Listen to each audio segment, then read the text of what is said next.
Hey guys, how's it going? Just sharing this on Facebook. We're just getting set up here. This is going to be a fun episode. We're going to talk about the liver. So as you're jumping on, say hi. Love to know who's here in the chat. Hey Nancy, good to see ya. Awesome. Always good to have you here. Yeah, so this one's going to be interesting. Every time I jump on one of these calls, I've said this before, but I totally learned something. So we're going to go through some good stuff. Judy in the house. Awesome to see you. I love that. Cool. So this is the Health Made Simple show, the liver episode.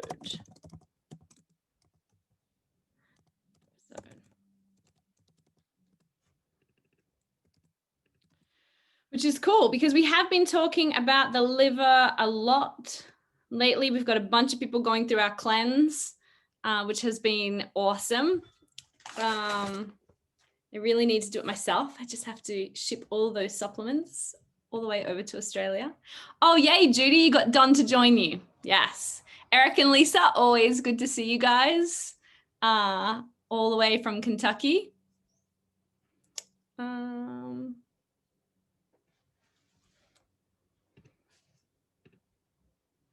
Okay. Cool. Hi, Carla. Good to see you. Okay, awesome. I think we are live on Facebook, which is awesome. Cool. I got it sorted early today. Woohoo. Gotta love technology when it works. Oh, you can't hear me? Let me have a look. I've got my microphone right here. Let me make sure it's plugged in. You hear me okay, Carla? Yeah? Okay. Softly hear you. Judy, I'm not sure. Maybe try some, you've got Don with you. I was gonna say try some headphones. I'll try and talk. I talk pretty loud too. So does Bart. So hopefully you'll be able to hear us fine. Okay, cool. You guys can all hear us. Awesome. Dr. Bart, welcome. Thank you. Good to see you once again. I feel like I just saw you. I know, we're doing multiple calls a week now. It's fun. It's fun. We were just saying how awesome it was to connect with all our people doing the cleanse on Monday night and hear so many amazing stories, and we loved how much you guys shared and showed us all your successes and things. So it's fun. Yeah, I agree that I'm enjoying that. I wonder if we can just do it every night. It's kind of like a good hangout time. We could, right? Yeah. You guys want to hang with us every night? Put in the chat. Say yes. Not sure it'll happen, but let us know. Awesome. So yeah, Carla said I love it. So should we kick off? Yeah, let's do it. Let's get rock and roll. Big topic tonight. It is. So let's get. Yeah, this is one of those topics. I mean to interrupt you there, but this is one of those topics where, man, just this. When we start to learn and understand what I'm about to talk to you tonight, it makes that whole pathway of getting healthier and literally leveling up your health much more understandable, and every action you take sort of now has purpose to it. So yeah, I'm just hoping that I can get everything that I want to share tonight into this time period. Let's give it a go, hey? Let's do it. We'll give it a go. Awesome.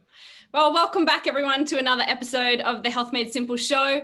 Before we dive into our big episode all about the liver tonight, I want to introduce Dr. Bart, who is a healthcare provider for over 20 years, practicing a range of modalities, including chiropractic, acupuncture, kinesiology, nutrition and supplementation, and functional testing out of his clinic, Balance Health Studio in Seagrove Beach, Florida.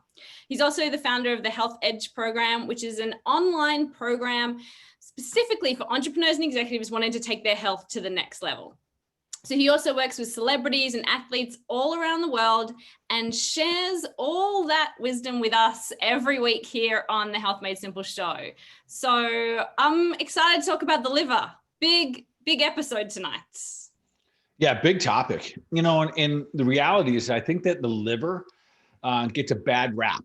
well, I mean, it doesn't get a bad rep. It gets kind of like, it gets like the second string attention, where there's other parts of the body that, things like our heart health, our brain health, our muscles and those things, they get all the attention. And then the reality is that literally we live by the way of our livers. It is the largest organ that's in the body, and it's the heaviest organ. And we'll discover tonight of why it plays such an incredible, important role. And the cool thing is, it is not hard to help your liver out. And through this, I definitely give people things that they can do every single day to be improving their liver, which would also be meaning that you're going to improve your life. Yeah, that's awesome. So why is the liver so important? Let's start there. Oh boy. Yeah, I tell you what, the first way I want to approach this is through really traditional Chinese medicine. And in traditional Chinese medicine, which is really the oldest form of medicine we have in the world, they prioritize the liver as the number one most important meridian that you have in the human body. And the reason for this is very simple. So it's in Chinese medicine, we have something we call qi, and qi is your life force. That is, we might think of it as the energy that we have. So the meridian is actually responsible. The liver meridian, the liver itself is responsible for giving all the other meridians, all the other organs in your body, their qi. Wow. So anything else, your heart, your small intestine, your bladder, your gallbladder, whatever it may be, they're all relying on your liver to give them its qi. So that's one of the reasons that's just, for thousands and thousands of years, we always have prioritized the liver as one of the most important things. The other part of it is that, so there's a saying in Chinese medicine that says, we live by the way of our livers. So that that simple reason it should be a little bit of an eye opener, but it's not that sexy of an organ in modern day practice. And quite frankly, I think that we misunderstand it. I don't think that I definitely know that we don't have the right approach toward labs. And at some point, Karen, maybe we can dive into that. I don't expect anyone to be a lab expert, but the way that we approach labs, if your liver shows up, your liver enzymes, ALT, AST, ALK phos, bilirubin, all those things, if they show up as abnormal on your labs, you're downstream. So unfortunately, in modern day approach of medicine and labs, we only look at the liver when it's already diseased. And with how important it is and what a player it plays in our overall health, it's not a great approach. So to answer your question, one, in traditional Chinese medicine, it's always been the most important, but for simple explanations, that the liver is what detoxifies us. So everything that we put into our body, everything, literally, what do we drink it, we eat it, we rub it on our skin, we're taking it from EMF, you name it, anything and we wear our clothes that have, chemicals on them, everything that comes into the body at one point is going through your liver. Which is a huge job for the liver these days, right? Like there's so much in our environment that's coming in. Oh, it's more now than it ever has been. Every piece of clothing that's produced, unless, like that's mass produced, it has flame retardants in it.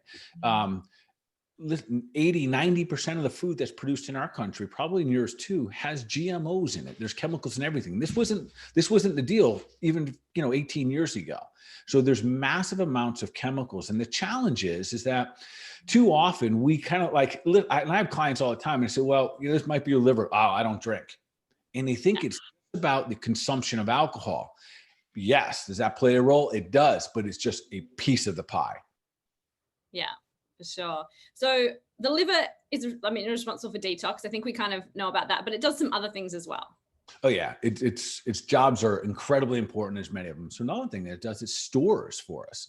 It stores very, very important things like vitamins and minerals. But if the liver's full and it's got too many toxins in it, it can't do that. So then it also stores something called glycogen.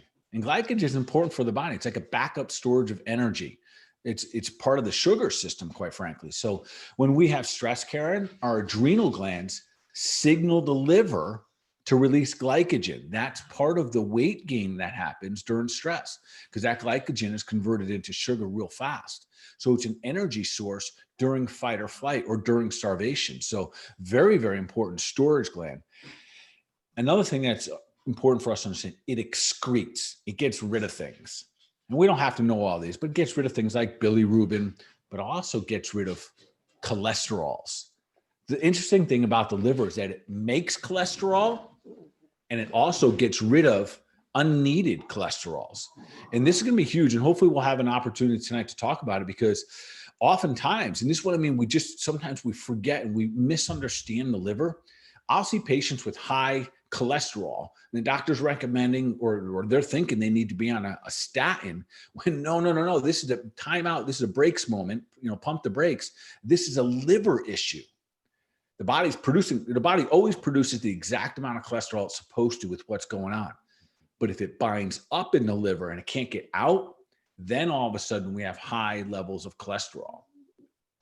Yeah. And I think that's huge, because how many people get diagnosed with high cholesterol? I mean, people are being told they have high cholesterol all the time, and nobody's looking at the liver.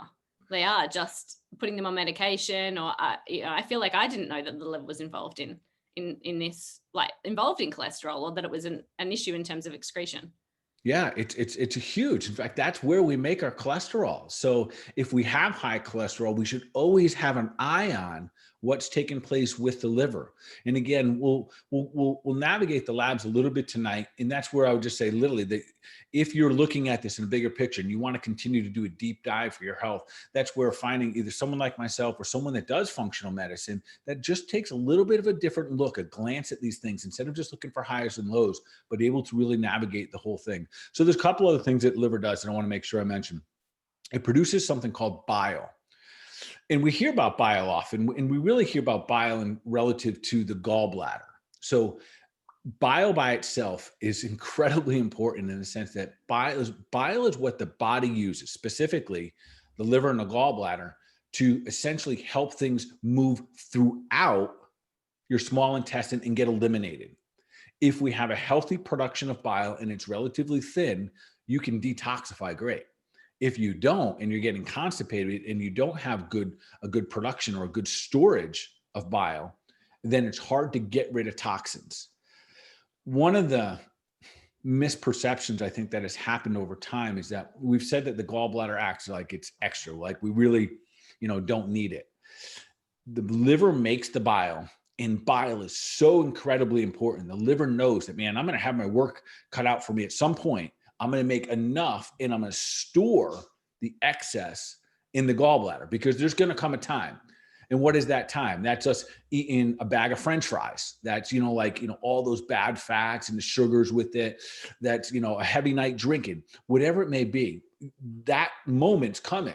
So the body's so brilliant. It says, when that moment comes, I'm going to be ready. I'm going to have a backup system. I'm going to have a gallbladder full with all this, with this bile ready to help us detoxify.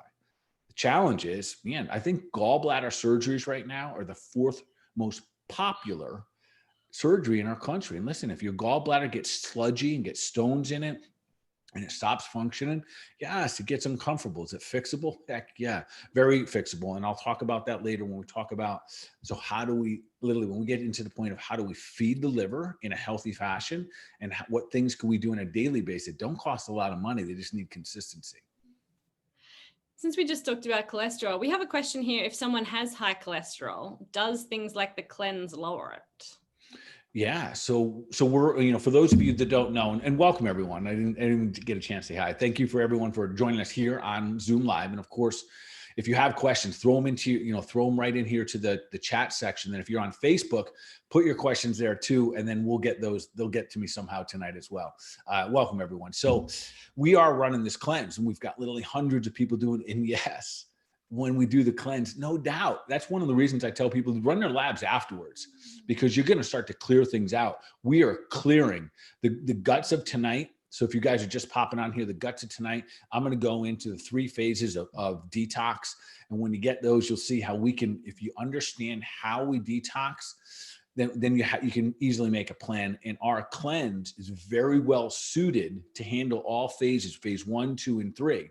And we get to clear excess hormones, excess drugs, excess cholesterols back out of the body. Okay, awesome. So let's talk about, like, if your liver isn't functioning well, what are some of the symptoms? What are some things that we see? You've obviously said that when the lab test already shows a liver problem, I mean, you've already kind of gone further down the path? You've already done some damage to your liver, but what are some symptoms or some things that we see kind of earlier on in that process? Well, really, I could just say anything. Yet I'll be more specific, because listen, liver. Yeah. Here's why anything.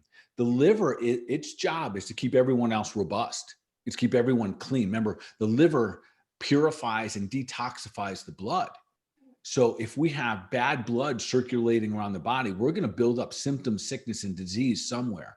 But specifically, fatigue, jaundice. So like if your liver's really clogged, jaundice, like you can start getting yellow skin. And maybe later I'll share about a case that I had right after someone just after COVID, post-COVID symptoms, got jaundice, literally turned yellow. And I'll go into why that's happening. And for those of you interested, Karen, if we have time tonight, I'd love to remind me to go into why do we have so many weird symptoms post-COVID. So I can go into that as well. And listen, hormone imbalances. Hormone imbalances are a direct link to there's an issue with your liver. And it doesn't mean your liver is bad, but it means there could be some bad things going on and it needs help, because all your hormones go through the liver. They get conjugated there. So for example, people have heard like your thyroid, and you know that you have T4s and T3s. Well, in order to convert those, they get converted in the liver from T4 to T3. If your liver's dealing with all these other chemicals and toxins, that never happens. So there are three things that are very, very consistent with our health, and especially in this era. There's a liver-gut connection, there's a liver-adrenal connection, and there's a liver-thyroid connection. So a couple more symptoms, skin issues, Karen. That's a red alarm. If you have a skin issue, if you have hives, if you have psoriasis, if you have eczema, if any skin condition, and you're trying to treat it and get it healthy, whether it's allopathic or holistic, doesn't matter. Always think, how do I get my liver healthier? And again, I'm going to talk about the skin when we get into those pathways. And I keep saying I'm going to talk about a lot of stuff. I hope I have time for all this. I want to talk about the skin. Why does stuff try to leach out through our skin when it could go out through either our bladder or our intestines? Yeah. Okay. So before we dive into the three phases, what damages the liver? I think we kind of touched on this in the beginning, but what specifically are we doing that damages it? Toxins. So so this is the way that it works. When we bring something into our body, the body goes, hey, I know where to send you. I don't know what to do with it. Like your ear doesn't know what to do with it. Your throat doesn't know what to do with it. It says, man, let's send this stuff to the liver. Liver, they know what to do. They handle everything. If we keep sending things to the liver over and over and over again, toxins, but we're not feeding the liver, and Karen, this is key, what the liver needs to be healthy, the vitamins, the minerals, the enzymes, the coenzymes, the antioxidants. If we don't feed those things to the liver, we start to get breakdown and damage in the liver. And those are some of the signs and symptoms. We'll look on some of the labs. We'll look at something like the LDW, see if there's damaged tissue in the body. And it doesn't say exactly where that tissue is, but we start to open up our eyes and say, wow, things are going on here. Just back up one of the symptoms I forgot to tell you. Listen, allergies, folks. Seasonal allergies, you can call them whatever you want. You can blame it all on the pollen. You can blame it on time of year. That's a liver issue. The liver can't clear it fast enough. And we'll talk about this again. So if you have questions, let me get through the three phases of detox and then throw the questions, because you might find something that's pertinent to you there. And it wasn't only seasonal allergies. We were talking about food sensitivities too, right? Is that another one? Oh, absolutely. Food sensitivities, smell sensitivities, those are all going back to the liver's ability to handle what's coming into the human body. So I want to, that question, I want to answer that fully and fairly in terms of what damages the liver, what slows it down. Listen, the liver's a beast. It is. And I say this gently but I also want to say with encouragement that you could have been beating your liver down for the last 40, 50 years, alcohol, drugs, whatever. And if you give it a shot to replenish, it's a beast. Like it replenishes itself. You can have fatty liver disease and still replenish it. So, and you don't even need the whole liver to be a well functioning, healthy human being. But with that being said, there's two other things that really, really, really put a beat down on our liver. And one of them is our thoughts. Yeah. So worry, concern, and fear probably slow your liver chi down more than anything else out there. And nowadays we see so much of it, worry, concern, and fear. And we've had a year of absolute uncertainty. So it makes sense that we have this more worry, concern, and fear. And again, I will mention this later because there are some very specific herbs that help us, help restore the liver, but also create this sense of well-being, this creative stamina, this sense of calmness, and create a sense of happiness that we combine the two herbs together and you're like having a liver party. And then last but not least, and this is probably going to lead us into another show because I don't think I can cover all this in this show, is viruses. Viruses might be the most damaging thing to the liver, but I'm going to give you some insight tonight. I don't think I'm going to have enough time tonight to go into Epstein-Barr and parasites and helminths and all of these other Lyme's disease, these other types of viruses that are massively beating down livers unbeknownst to us. But those are the three primary things. Toxins coming in on a regular basis, our emotions, and viruses. Those are probably the three things that are damaging us the most. And that's why we're seeing, well, we'll talk about it after, but why we're seeing some of these symptoms post things like COVID. Yeah. And when I give you the explanation for it, I think it'll just make people go, got it. And then my goal, of course, we're here to, make health simple, is go, I got it. I know what I'm going to do, right? At some point I'm going to get punched in the face, means I'm going to get the virus at some point. And I'm going to have a strategy for cleaning the body out. Yeah, I love that. Okay, so should we move into these three phases of detox? Yes. Let's do it. This is where the rubber hits the road. I guess that's the saying, right? That's the saying. So there's three phases of detox. We are always in process of this. And the goal is to get it operating free flowing, just like easy breezy. Toxin comes in, it gets bound up, it gets kicked out. Toxin comes in, gets bound up, gets kicked out. So with that being said, phase one of liver detox, or really just detox in general, but liver detox specifically for tonight, something comes into our body, and that could be a GMO food, it could be pollen, it could be anything. First thing that happens is that we have to oxidize that toxin. So that's what we call oxidation. Well, what does that really mean? Like in simple form, we have to recognize it. Something in our body goes, hey, you shouldn't be here. You're a toxin. I need you to get out of here. So the body identifies it. It starts an oxidation process because it's able to attach minerals and vitamins and antioxidants. But the first part is the oxidation part of it. That sets us up. Now, here's an interesting thing, Karen. There's a lot of ways this can happen. So one of the simple ways is just us bringing in good foods. I got some dogs barking here. One of the ways is we bring in good foods. We've heard this all the time. Fruits and vegetables, even some, different foods, even some animal proteins have good antioxidants in them, and that activates it. So we need those nutrients in there, but also toxins can activate toxins. So I'll give you an example. Coffee. I'm not calling coffee a toxin, but nonetheless, coffee can activate phase one and try to kick things out of our body right away. Okay. So that's why a lot of people use coffee almost as a laxative. That's part of phase 1, 2, and 3, activating really fast here.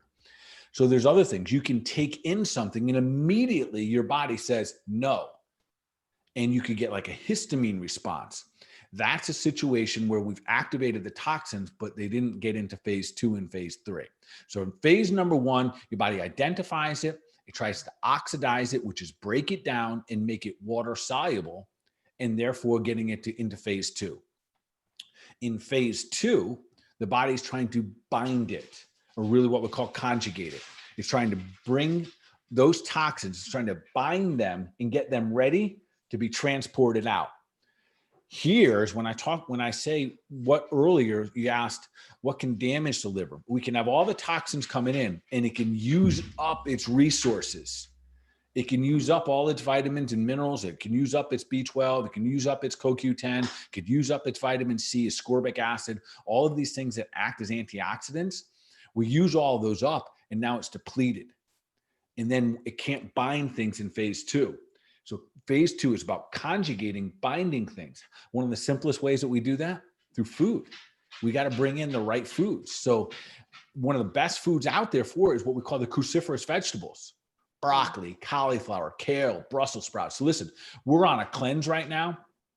We have, several hundreds of people doing this cleanse, and we're starting to recognize, man, we're binding stuff, we're pulling things out, and people just each day, once they get past like day 2, 3, and 4, they just start to feel better and better and better because you're binding more and more toxins. Because on a daily basis, not once a week I ate broccoli, not once a week I eat kale, I'm talking about daily, copious amounts of good fibers, these cruciferous insoluble fibers. And that's key here. The insoluble fibers are literally fibers we can't break down. This is why, folks, fiber is so incredibly important. Listen, I love the ketogenic diet. I love a lot of those different ones, but a lot of people are messing them up because they're not eating, vegetables, not eating fibers. Fiber will bind toxins. So that's phase 2. So if you go to one of the functional medicine seminars, we're going to talk about an enzyme, and it's called chromosome P450. Makes it sound real technical. Really what it means is vegetables. This is what it means. So it means get vegetables into your body, get fiber into your body so you can bind. So at phase 1, we're going to oxidize. Phase 2, we're going to bind or conjugate here. And then phase 3 is transport. We got to get them out of our bodies. And that happens 2 ways. We got to either pee it out, we got to poop it out, one or the other. So what does that mean? So one, if we got to pee it out, means real simple. We got to stay hydrated. You've heard 1,000 million times before why we have to get hydrated. And some people say, I still don't like water. Well, listen, if you don't like water, you don't get to phase 3. And I'll talk about what happens when we don't get to phase 3, because this is where we run into the biggest problem is with phase 3. It's oxidation, conjugation, transportation. Transportation means we got to get it out. The other part of transportation is bile. So we use that bile. Imagine almost like, man, you bring in a food, you eat, it goes to your stomach, and then it's going to pass by your gallbladder and your liver before it goes to the small intestine. It goes, oh, we need to lubricate you. That's what bile does. It sprays bile onto the food. As you're breaking it down, it helps break it down more to make it smaller, and then it can go through the intestines, slide through the intestines, literally. If we don't have the gallbladder there, we better hope that the liver isn't overworking. We hope that we didn't have a big drink in the night before, because then when that food comes in, you can't spray that bile on there. It's going to be doing another job. And that's where we start to see congestion. That's where we start to see bloating. Or phase 2, we got so much going on in phase 2. You haven't eaten vegetables in a year. You get on my cleanse, and all of a sudden you're eating broccoli 3 times a day. You conjugate so many toxins, but your body's not ready. It's not ready for detox. You can't get phase 3 going fast enough. So they recirculate a little bit, and then you get dizzy, you get nauseous, and you're like, man, this cleanse is awful for me. And then I say, hold on, pump the brakes, hang in there. Give it a little time. Let your body catch up to phase 3, because once you start to get that bile rolling, and this is why I say that, you got to be careful how you do these liver detoxes or detox in general. So the supplements we use are very specifically designed to thin your bile. That thinning of the bile helps you flush things out. So that's phase 3 is transportation. In that phase 3, here's the big thing. That bile is sending things through your small intestine, your large intestine, and out the cecum. So that means your gut health has to be good. If you find yourself bloated, this is why, folks, your bile can't slide everything through. You either got to improve the bile, which is usually part of it, and then we have to increase the gut flora. We have to increase the microbiome. Okay. There was a lot there. So one of the things you touched on was this recirculation. We talked about this, the RES system, just before the show. Tell us a little bit more about that. Okay. So it's a big word. It's called the Reticuloendothelial System. And this is important for all of us to understand, because this ties in. It's kind of funny. This is how we can explain hangovers and food hangovers and all that stuff with this. So the reticuloendothelial system is a system within the body. It's brilliant. Remember, the human body, it is so incredible. If we give it a chance and just understand that there's this innate intelligence that is well smarter than me or anyone like me or any scientist out there, that it has a system, that has a backup system, because it knows as humans, we're semi-flawed. So let's just say for a second that we take in too much stuff and we can't get all the way into phase 3. We're dehydrated. We've been drinking all night. And next night we go out for like burger and fries, whatever it may be. And we get all this stuff into our body. Well, all those toxins that did not get passed down either through your kidneys and peed out or pooped out, right? Small intestine pooped out or the kidneys peed out. If that didn't happen, they recirculate. And there's a system called your reticuloendothelial system. Its primary job is to go through all the other stuff in your body and just look for dead cells and toxins. It goes out there. It grabs all of these things. And guess what it does with them? It brings them back to the liver. And it says, hey, you guys aren't supposed to be here. We don't know what to do with you. It packages them all up and sends them right back into the liver. And then the process starts again. And you start to send all those toxins once again, right back through phase 1, phase 2, and phase 3. So talk a little bit about what this means for a hangover. We were talking about people always ask about hangovers. How is this related to hangovers? Yeah. So, it's kind of interesting and funny at the same time. So think of what happens. We go out, we start drinking, and we already know that alcohol is going to slow down liver function. We're going to slow down liver chi. Okay. And there's all other kinds of things we do it. And typically when we're drinking, we're not eating that good. So we're not putting in nutrients that are lifting up the liver. We're usually down regulating them. Alcohol and good food usually doesn't happen. It's French fries and pizzas and stuff like that. Right. So we down regulate the liver with the alcohol, but we don't stop at the first cocktail, right? We don't stop at the first beer. We keep putting it in. So then we have enough, and then eventually we pass out, we go to bed, but it's still circulating in the body.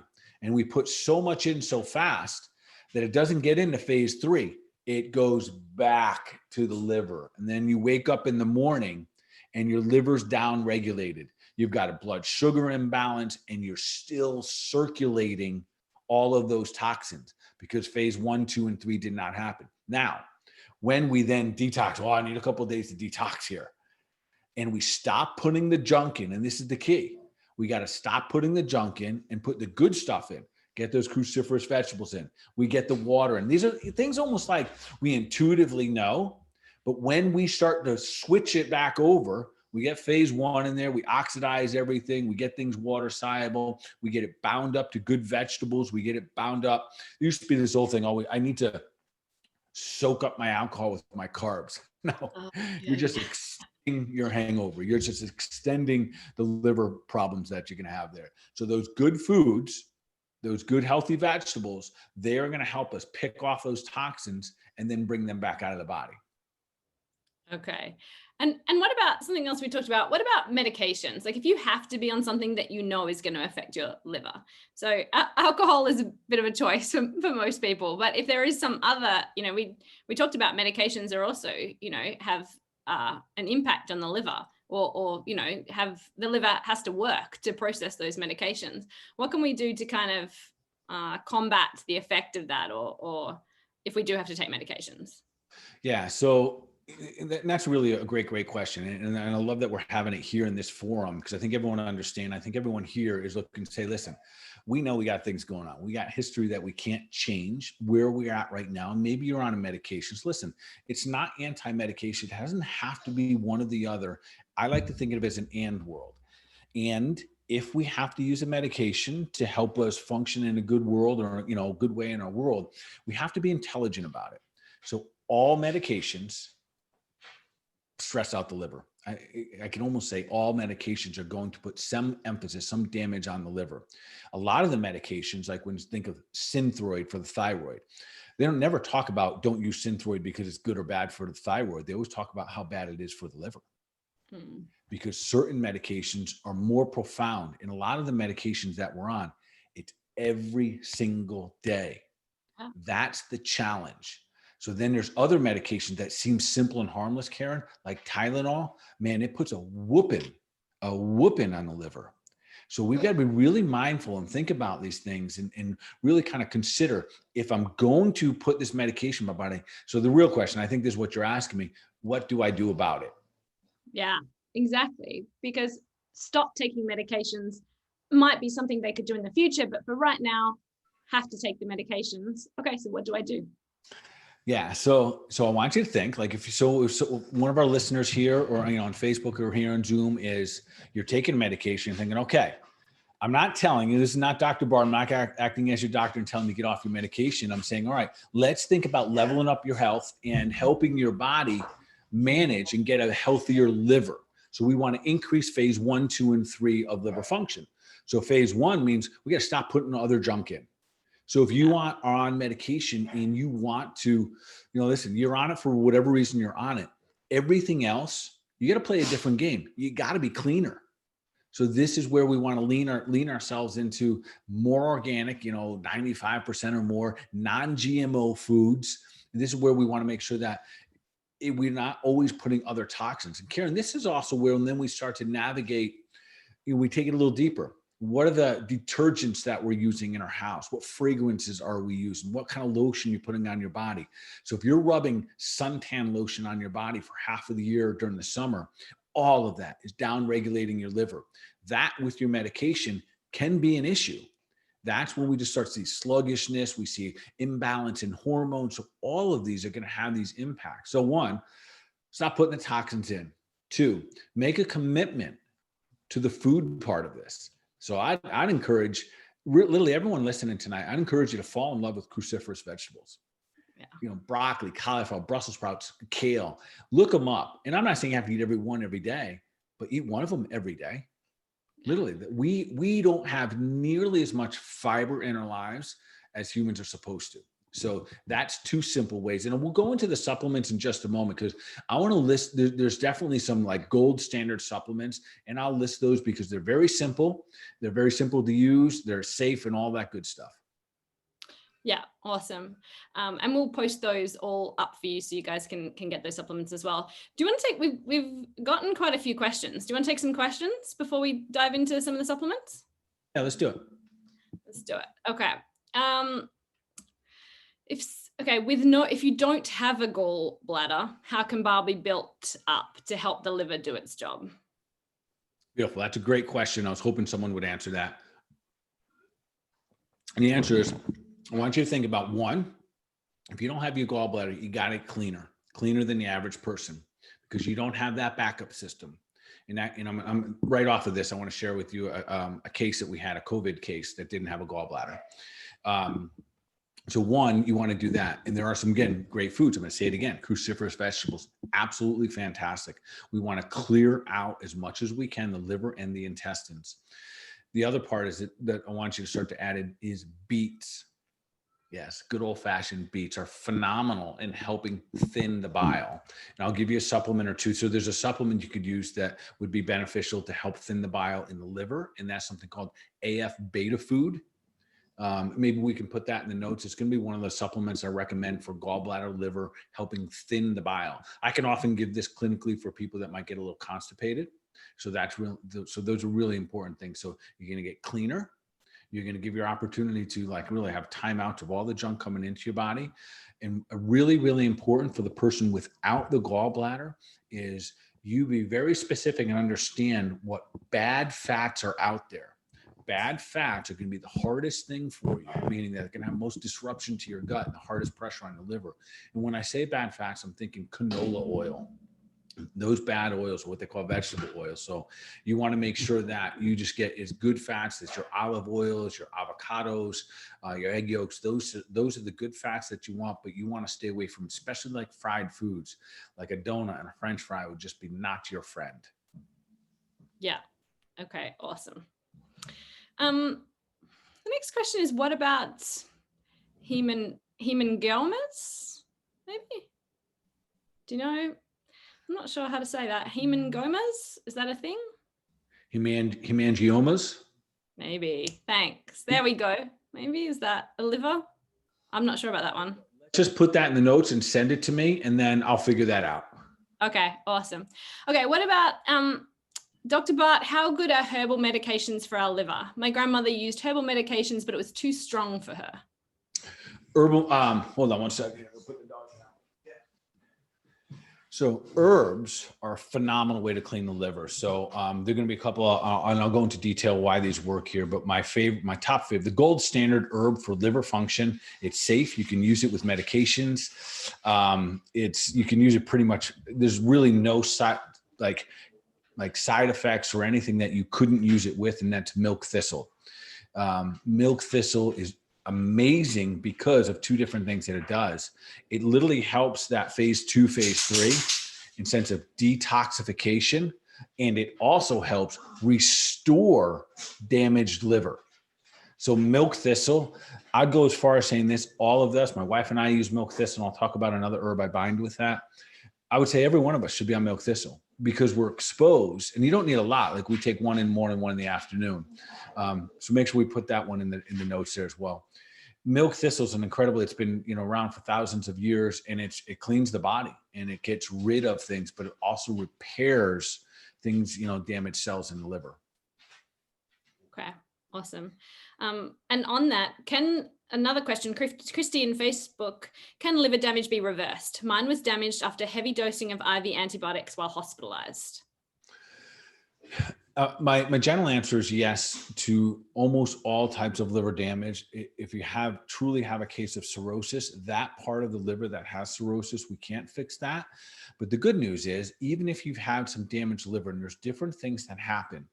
So depending on if it damages really what we call, we'll just consider ease sake, the tubes going in and out. If they get obstructed, and we'll know that through the blood work, we'll see things like your ALT or your AST. They tell us like there's damage, there's blockage in the liver or right outside the liver. If we have all those factors, then we can navigate exactly how to help those. But globally, I would say the liver can be restored. And there's a couple other things that I'll mention along the way here, but yes, we can restore the liver. It's an incredible, incredible organ. If there is a true case of cirrhosis, usually cannot fix the dead part of the liver. Damaged, yes. Dead, no. And in that scenario with the antibiotics, I'd probably say that you have damaged, and you've also probably inhibited the ability for things to flow in and out of your liver. So detoxification for you is something that can often be difficult. And if people have kind of specific scenarios like this or specific things with their health, can they reach out to work with you? Do you work with people all across the country? I do, Karen. That's real easy. And the answer is absolutely. They can reach out to any platform we have here. You guys can maybe just put a link there if they want to reach out. And yeah, we can do Zoom just like this, and you can be anywhere literally in the world. You can collect all your old labs. We can run new labs. So whatever it is, but the answer is yes. Awesome. Okay, and this question is how can we tell how much a medication affects the liver? Like Tylenol, you said, is bad. How do we know if something's better than Tylenol or going to have a worse effect? Yeah, so there's not a simple like let's just measure this in terms of the Tylenol does this. I will tell you this though, if God didn't make it, if it didn't come from God's garden, know that your liver has to work to break it down. It's kind of that simple. And it's really important for us to understand that, because as we move forward, that's everything.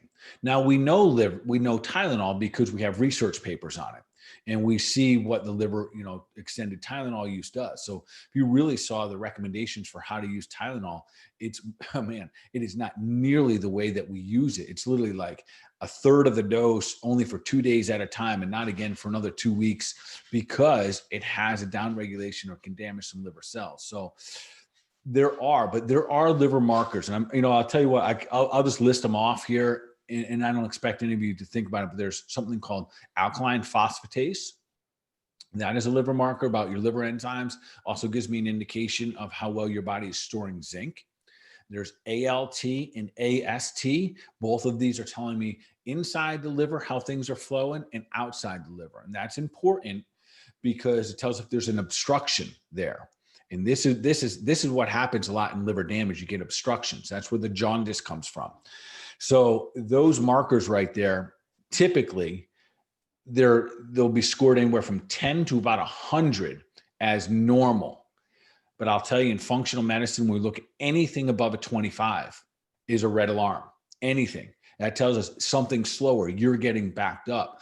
So I'll derail for just a second here. several months ago, one of my clients had COVID, and the one of the neat things through all of this, because I run a lot of labs, I had a lot of pre-labs on people, and then COVID happened, and then I'd run labs afterwards. So I started to be able to just kind of, use my experiences, my labs and my colleagues' labs, and we start to go, man, look what's going on here. And we would see a lot of things going on with the liver markers changing. And not that it was liver damage, but we saw a lot of congestion take place. And Karen, when I talk about congestion, what I'm talking about, so like you would have, when a virus enters the body, it needs another host. It needs another cell. It jumps on that cell. And now it doesn't necessarily want to kill the cell. It wants to keep it alive, kind of. But your cell is fighting it. So they may die off. And that's one type of debris. And that creates congestion. But often it is the debris that these viruses leave in our body. Think of the exhaust that comes out of a car. It is that debris that builds up, and the dead cells that build, not the actual virus. It is all the junk that's left over in the battlefield, which is your liver. It congests it. Your body can't handle it. So remember, the liver is supplying all the other meridians, all of the parts of the body with their vitamins, the minerals. It's dishing things out. And all of a sudden it gets congested. That's why we'll see some people have hair issues, like the hair starts to fall out because you couldn't get the collagen back up there. You couldn't get those amino acids up there. Some people have prolonged gut issues. Fatigue is a huge part post-COVID because that fatigue of the liver not being able to flush things out. So I had one client without her gallbladder, got the COVID. The COVID did its thing. It did an ass whooping on the inside. The body, the innate intelligence fought it off, but there was debris. And so made it through. Fever went away, taste and smell came back, but then the jaundice started after the COVID, days after, because the battlefield was so dirty and didn't have the mechanisms didn't have phase 3 there, didn't have the transportation out, to the point where those numbers I just said, the ALT and AST, they tell us how well things get in and out of the liver, maybe up to 100, 120. These were in the thousands. Person was turning yellow. And this isn't the first time we've seen this. The challenge here is this: in the traditional medical system, man, it's really an alarm phase. And it's an alarm phase for all of us. Yet this is what the liver does. The liver says, man, I'm going to create all these enzymes because I got to get this stuff out of here.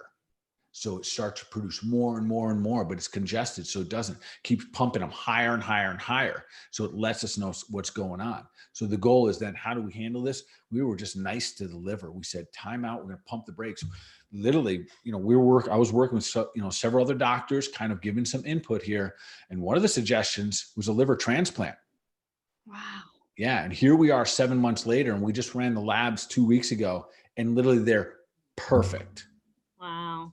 Perfect labs. That's the power of the liver. Into the thousands, considering getting on a list for a liver transplant, to now being literally perfect. So I want, everyone here, no matter what you've done to your body or to your liver, maybe you drank more than you should have for many years, maybe use medications, maybe use drugs. If you put an all-out effort into cleaning up your body, it's simpler than we think, but you got to go all in. Yeah. Love that. Such a good example for people, because often people do think, oh, I've already done this. Can I actually reverse some of this stuff? So that's awesome. Which goes into the next question. Actually, Carla asks, I was once told I had fatty liver disease. Can I help my liver? Yeah. So for those of you who want to know fatty liver, Heather, thanks for bringing that up, because there are literally millions of people walking around fatty liver disease that don't know it. And it's real this simple. If you are standing up and you take your hand and you go down, your liver's on your right side. It's a big, big organ. For the most part, it's hidden up underneath your bottom rib. Okay. So I don't know if you guys can see, but it's here on the right side. So if you go down your ribs here and it protrudes out on either side, and maybe even a little bit more on that right side, what I'm talking about is that pot belly that sticks out. That's the fatty liver. That's the fat being developed around your liver. And that is literally from bad fats. That's from damaging the liver. That's from bringing in toxins into the body. The liver goes, man, I don't know what to do with you for a moment. So I'm going to wrap you up in this weird looking fat and I'm going to store you over here. I'll be back later. Yeah. And that is what participates or contributes to things what we call visceral fat. And that fat starts to build up all over the body around the organs.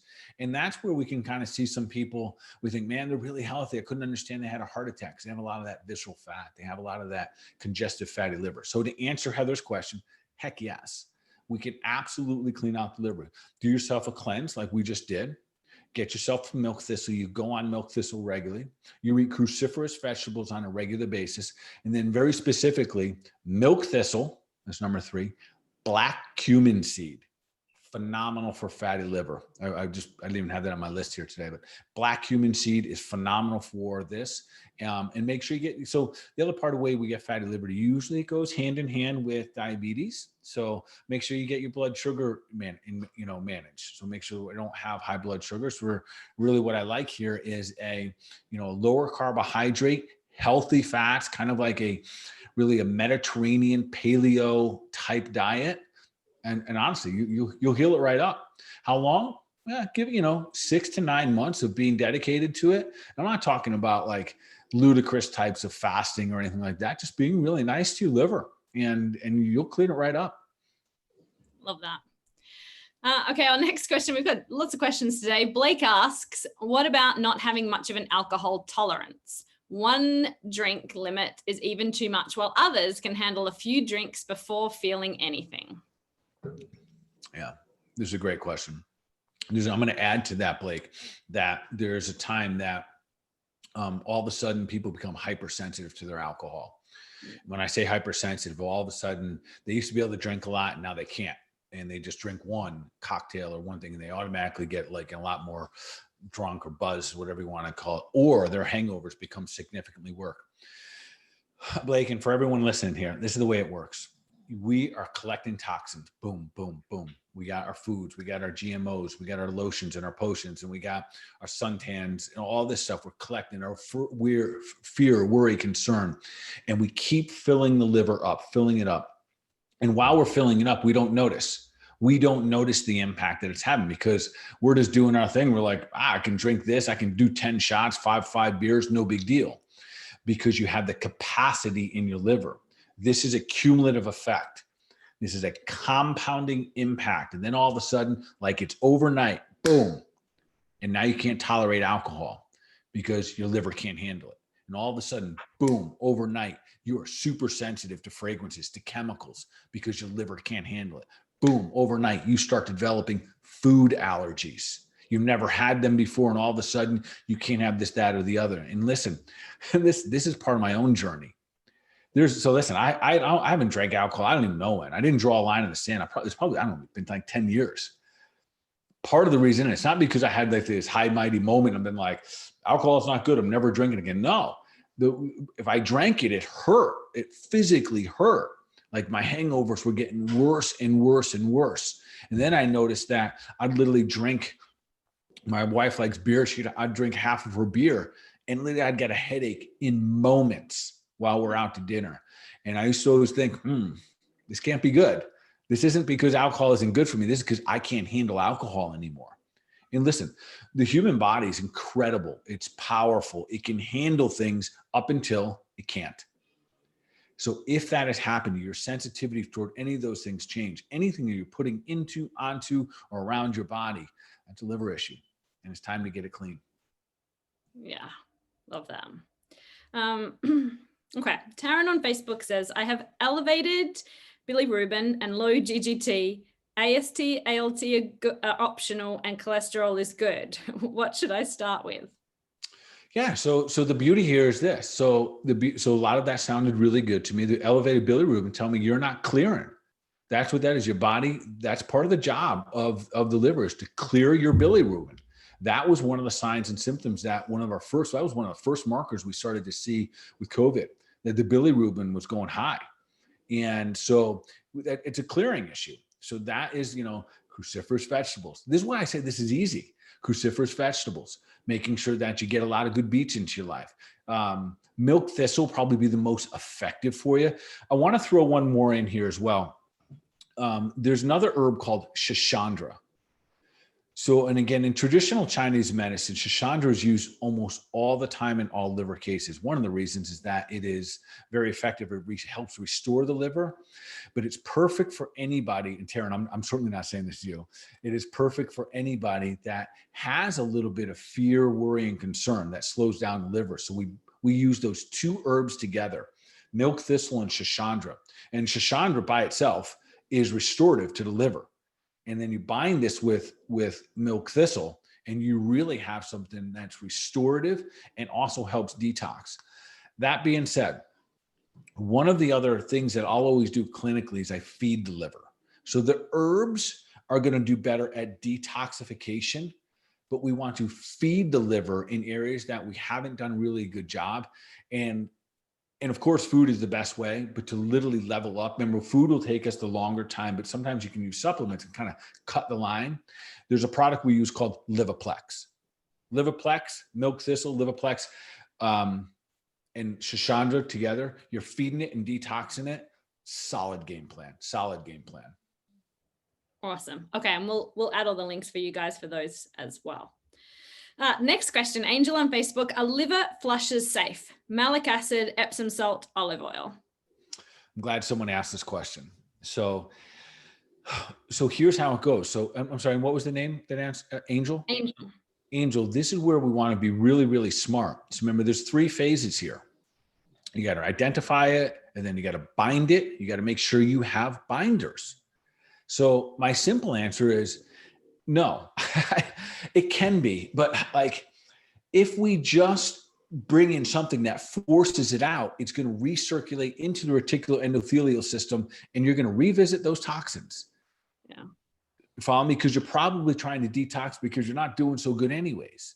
So that one of the reasons I feel so good and so confident and safe about the cleanse that we do is that we're literally restoring all of those organs, gallbladder, pancreas, the kidneys, everything that's part of that elimination process, where we're going to either pee it out or poop it out. All of those have to be in play. If you're not leveling them up consistent with the amount you're pushing the toxins through, you're going to have, most likely what we'll see is a re-detoxifying.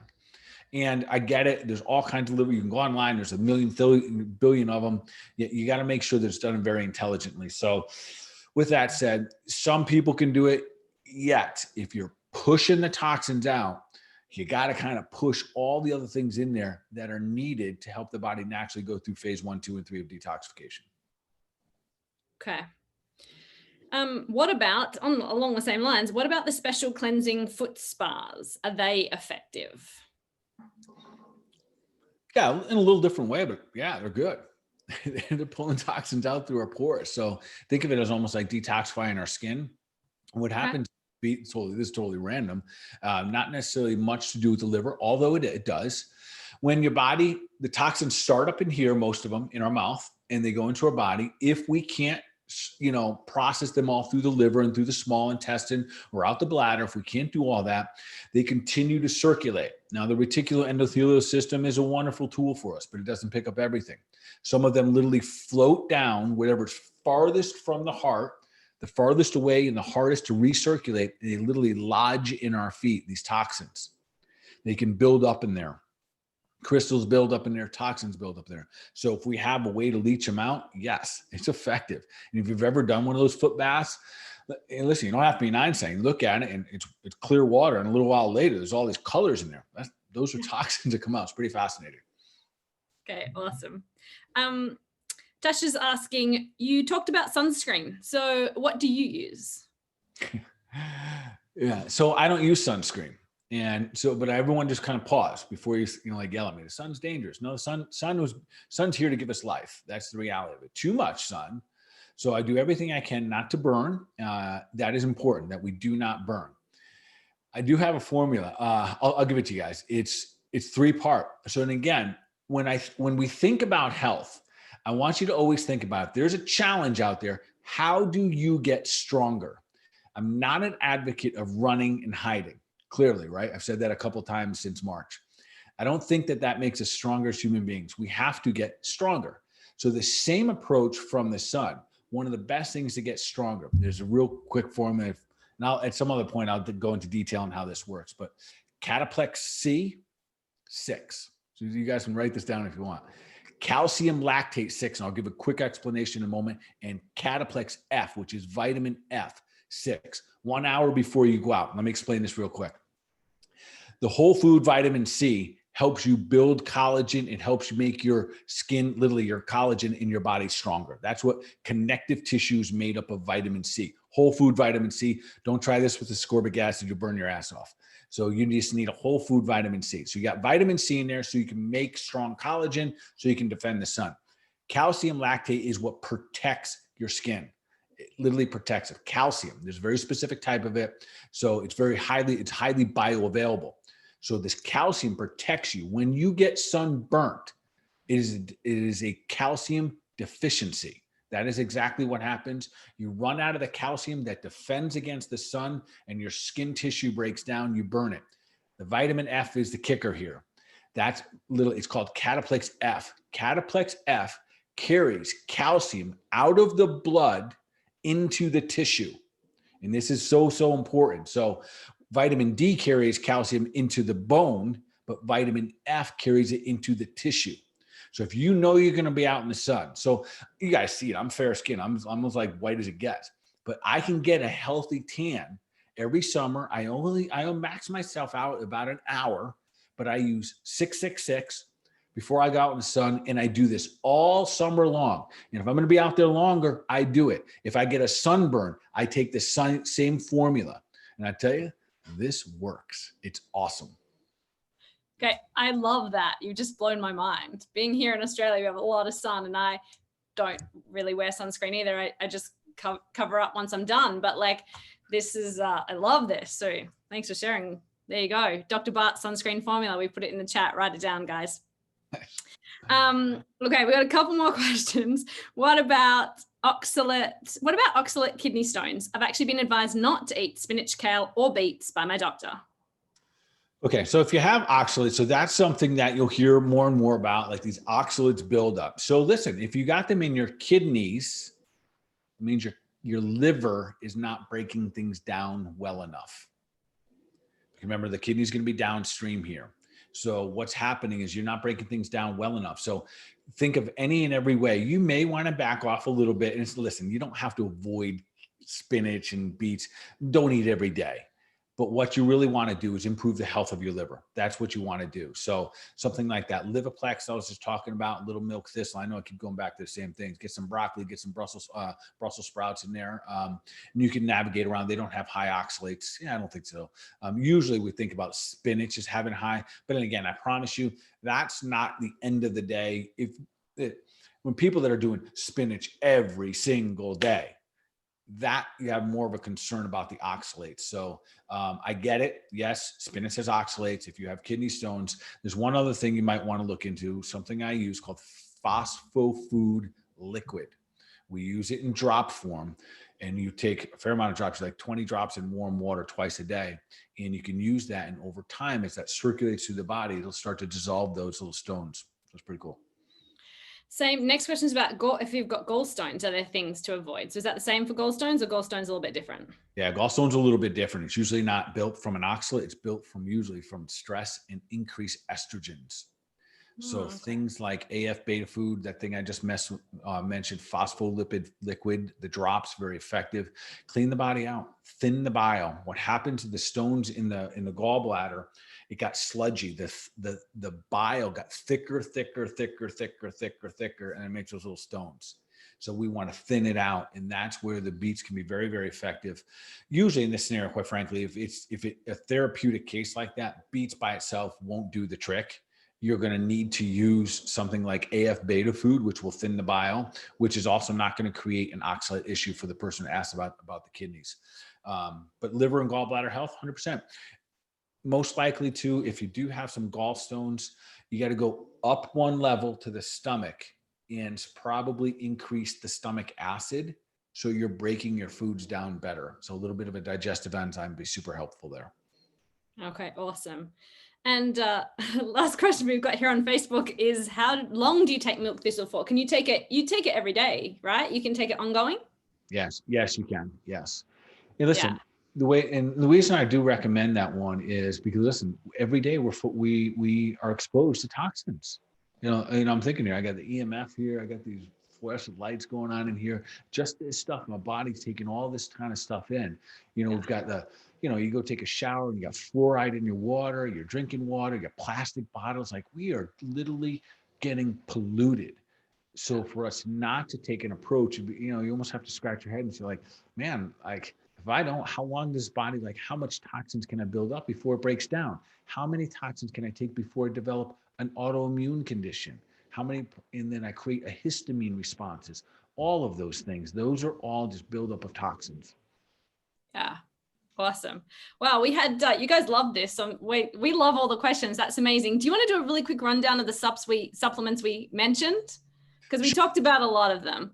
Okay, I'll just kind of quickly off the top of my head. There's milk thistle, which I think is the gold standard for the liver, and it detoxifies and repairs. You don't need much, just one in the morning, one at night. Like, you don't have to high dose that. AF beta food is the best for thinning the bile. I like AF beta food for everything from helping people that have constipation to improving gallbladder function, liver function, thins your bile, helps. You need that bile to get toxins out of your body. So that's number 2. Shishandra. So if you guys, maybe we can put in the notes too. Shishandra is another herb for liver, and we have a product called LiveCo, like Liver Co. That is a combination of milk thistle and Shishandra that can come together. I probably use that one a little bit more than I use milk thistle, because everybody's has some level of fear, worry, and concern, and be nice just to kind of be calmer in our lives, which is good. I think I mentioned black currant seed. And the beauty about black currant seed, one a day.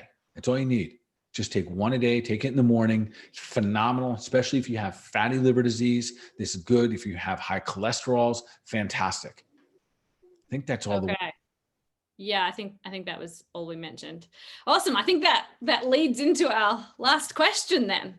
And before we ask the last question, though, you're going to get an extra second to think about it. I just want to let everybody know that there is another way to listen to the Health Made Simple show, especially if you want to go back and listen to other past episodes. We have launched it as a podcast, so you can listen to it on Apple Podcasts, on Spotify, on Google Play, everywhere you download your podcast. If you search for the healthmadesimpleshow.com, you will find us, and we would love you to subscribe, share that, and check it out. So on that note, what is one action our listeners can take today to move them towards the goal of becoming superhuman? Okay, so oddly enough, I'm not really ready for this question. So what I'm going to do is I'm going to kind of flip this and really leave almost a food for thought for everyone here. And it's a saying I heard years ago, and it really just kind of made sense to me. So I'm going to throw this out there. This would be like my last words here. And the answer is, and I think I think it'll just make sense for what we're talking about tonight. Should we medicate the fish or clean the tank? Yeah. Okay. And I'll give a quick explanation of that. Let's just say you look in your fish tank, dirty water, it's a mess, but you look at the fish and the skin is messed up and the eyes are starting to kind of roll over. It's not breathing well. It can't move good. All these things are going wrong. Should we medicate the fish or should we clean the tank? It's such a good example, right? Because nobody's going to say medicate the fish. So I love that. So thank you so much, everyone, for tuning in. We will be back same time next week for another episode of the Health Made Simple show. Appreciate you guys. Keep doing your thing. Keep leveling yourselves up. And as usual, continue to take deliberate action for your mind, your bodies, your overall wellness. Y'all be awesome.